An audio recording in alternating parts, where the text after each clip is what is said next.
नमस्कार, मैं हूं सौम्या राठी और आप लाइव सिटीज देख रहे हैं। इस बार बिहार में दुर्गा पूजा के अवसर पर पंडाल सजाए जाएंगे।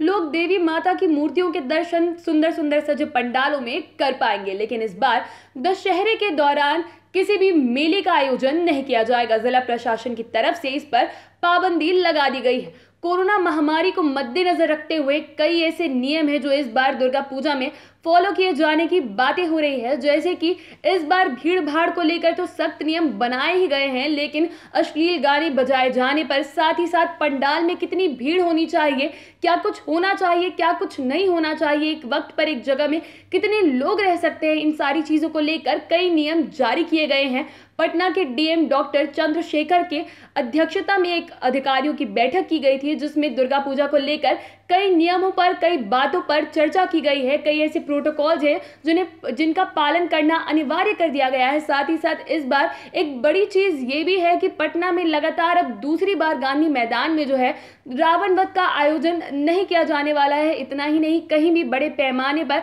रावण वध का कार्यक्रम जो है वो नहीं देखा जाएगा। पूरी खबर क्या है, क्या कुछ प्रोटोकॉल्स बताए गए हैं, क्या कुछ बातें लोगों को जानना आवश्यक है, आपको आगे विस्तार में बताते हैं। जिला प्रशासन ने कोरोना वायरस के संक्रमण को देखते हुए कई निर्णय लिए हैं। डीएम ने लोगों से भी शांतिपूर्ण तरीके से दशहरा मनाने की अपील की है। सोमवार को डीएम डॉक्टर चंद्रशेखर सिंह की अध्यक्षता में वरीय अधिकारियों की एक बैठक हुई थी, जिसमें दशहरा पूजा से संबंधित सभी बिंदुओं पर विचार किया गया। ज्यादातर अधिकारियों का ये सुझाव था कि कोरोना वायरस का खतरा फिलहाल टला नहीं, इसीलिए दशहरा पर मेले के आयोजन की अनुमति नहीं दी जानी चाहिए, क्योंकि मेले में भीड़ हो जाती है। ऐसी स्थिति में संक्रमण बढ़ सकता है।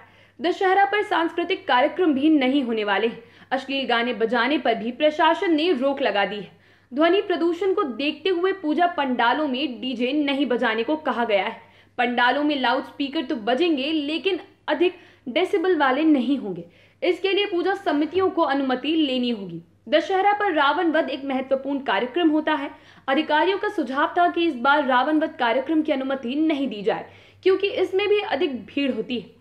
कालिदास संग्रहालय में रावण वध कार्यक्रम छोटे पैमाने पर होगा, जिसकी लाइव वेबकास्टिंग की जाएगी। इसके अलावा जिले में कहीं भी रावण वध कार्यक्रम नहीं होने वाला है। प्रशासन ने आतिशबाजी पर भी रोक लगा दी है। दशहरा के दौरान नदियों में नाव के परिचालन पर भी रोक रहेगी। डीएम ने बैठक में लिए गए निर्णय का अनुपालन पूजा समिति के पदाधिकारियों को करने के आदेश दिए हैं।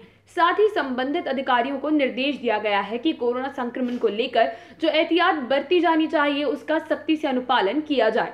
10 अक्टूबर के पहले सभी पूजा समितियों के पंडालों का सत्यापन कर लाइसेंस निर्गत करने का निर्देश दिया गया है। प्रशासन ने पूजा समितियों से यह कहा है कि सुरक्षा की दृष्टि से पूजा पंडालों में सीसीटीवी जरूर लगवाएं, ताकि लोगों की गतिविधियों पर नजर रखी जा सके। वैसे जिला नियंत्रण कक्ष ने शहर की गतिविधियों पर नजर रखी जाएगी। पंडालों में कोविड-19 से संबंधित मानक का पोस्टर एवं साइंस भी लगाने को कहा गया है, ताकि लोगों को इसके बारे में जानकारी और ध्यान रहे। इसमें मास्क लगाना जरूरी है।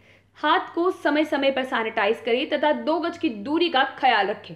जैसी इन सभी बातों का पूजा पंडालों में लिखा होना अनिवार्य रहेगा। बताते चले कि पिछले वर्ष भी कोरोना महामारी की वजह से पटना में, बिहार में उस तरीके से दुर्गा पूजा नहीं मनाई गई थी जैसे हर साल मनाई जाती है। हालांकि इस बार भी लगातार दूसरी बार गांधी मैदान में रावण वध का जो आयोजन होता है, रावण वध के कार्यक्रम जो होता है, वो नहीं किया जाने वाला है, क्योंकि कोविड का जो खतरा है वो अभी पूरे तरीके से टला नहीं है। केसेस कम होने की वजह से इस बार पंडाल लगाने की अनुमति बेशक दे दी गई है, लेकिन पंडाल लगने की वजह से, दुर्गा पूजा के आयोजन की वजह से जो महामारी है उसमें केसेस में ज्यादा उछाल ना आ जाए, संक्रमण की जो गति है जो अभी थम गई है वो ज्यादा ना बढ़ पाए, इसीलिए काफी सारे प्रोटोकॉल जो है उनको ध्यान में रखने के लिए कहा गया है। साथ ही साथ पंडालों को लेकर कुछ एक खास नियम भी जारी किए गए हैं। लेकिन इस बार पंडाल लगने की वजह से बिहार के लोगों के मन में पहले ही काफी ज्यादा खुशी है। उन्हें इस बात की खुशी है कि इस बार कम से कम दुर्गा पूजा में पंडालों के दर्शन कर पाएंगे, वहां देवी माता की पूजा आराधना कर पाएंगे। लेकिन एक ध्यान में रखने वाली बात है वो ये है कि दुर्गा पूजा की खुशी के बीच में अब कोविड के खतरे को नजरअंदाज बिल्कुल भी ना करें। आप तमाम वीडियोस के लिए लाइव सिटीज के साथ बने रहें। अगर इस वीडियो को फेसबुक पर देख रहे हैं तो पेज को लाइक और शेयर करें। अगर यूट्यूब पर देख रहे हैं तो चैनल को सब्सक्राइब करें। आप लाइव सिटीज को ट्विटर पर भी फॉलो कर सकते हैं। धन्यवाद।